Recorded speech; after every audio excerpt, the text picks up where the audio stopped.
Monsieur le secrétaire général, comment avez-vous accueilli cette nouvelle au niveau du parti Nouvel Élan?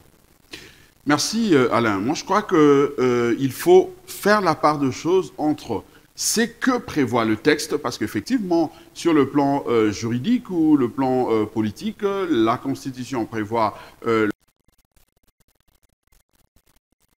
volonté exprimée par les constituants d'enraciner la démocratie au niveau de la base. Certes, c'est une volonté politique qui est exprimée et que nous voulons, certes, mais il faut, dans la faisabilité, voir la réalité en face. Je crois qu'il y a un intervenant qui l'a dit, il y a des défis qui sont devant nous. Parce qu'il faut aujourd'hui, avant d'aller dans la gouvernance, aller tenter l'expérience au niveau local, il faut voir ce que nous vivons au niveau d'abord le plus haut niveau, c'est-à-dire le niveau provincial. Comment est-ce que la démocratie fonctionne au niveau des provinces? Est-ce que la population congolaise, l'acteur politique congolais a vraiment cette philosophie, a compris cette mentalité ou cette façon de faire fonctionner la démocratie, où il s'en sert pour ses intérêts personnels, pour ses intérêts pécuniaires. Ça, c'est un problème parce que nous voyons les différentes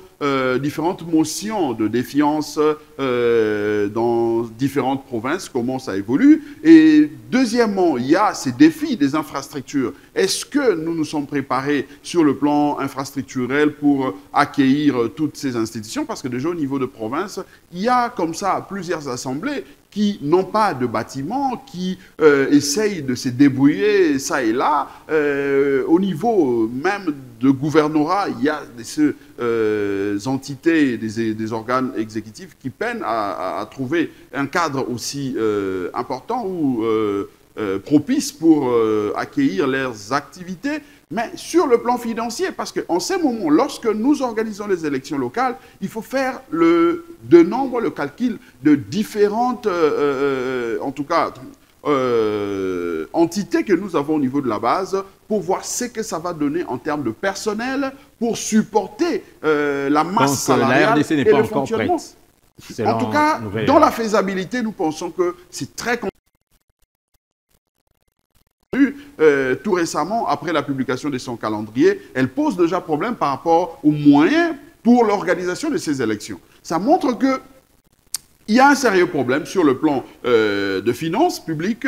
On n'a pas peut-être préparé ces budgets pour supporter l'organisation de ces élections, mais également, il faut déjà voir comment allons-nous s'y prendre pour pouvoir supporter la masse salariale de tous ces élus, mais également les infrastructures, le fonctionnement de ces institutions, parce qu'il y a partout, il y aura partout des organes délibérants et les exécutifs. Donc, c'est vraiment une bagatelle des sommes qu'il va falloir mettre à la disposition de ces institutions pour que nous ne puissions plus revenir à ce que nous voyons dans différents ministères et même dans différentes administrations où les gens ne font que gréver parce que ils n'ont pas de salaire, parce qu'ils n'ont pas de frais de fonctionnement. Donc ça, c'est un problème qu'il faut régler au préalable avant de toucher ce que prévoit le texte. Je crois, si vous voyez la disposition constitutionnelle qui prévoit le mécanisme de finances publiques qui prévoyait la retenue à la source, a été, je dirais, un peu modifié dans la pratique parce qu'il y avait un problème de faisabilité. Il y avait des provinces qui n'arrivaient pas à contribuer, il y avait une capacité contributive qui était insignifiante, ce qui a fait qu'il fallait faire tourner la tête, mettre en place une intelligence qui allait faire les arbitrages de manière à permettre à toutes les provinces de bien fonctionner. Je crois que cette intelligence devrait ou doit normalement conduire aussi à ce que nous puissions bien réfléchir par rapport à la faisabilité de cette expérience démocratique pour ne pas retomber à ce que nous voyons des grognes par-ci, par-là.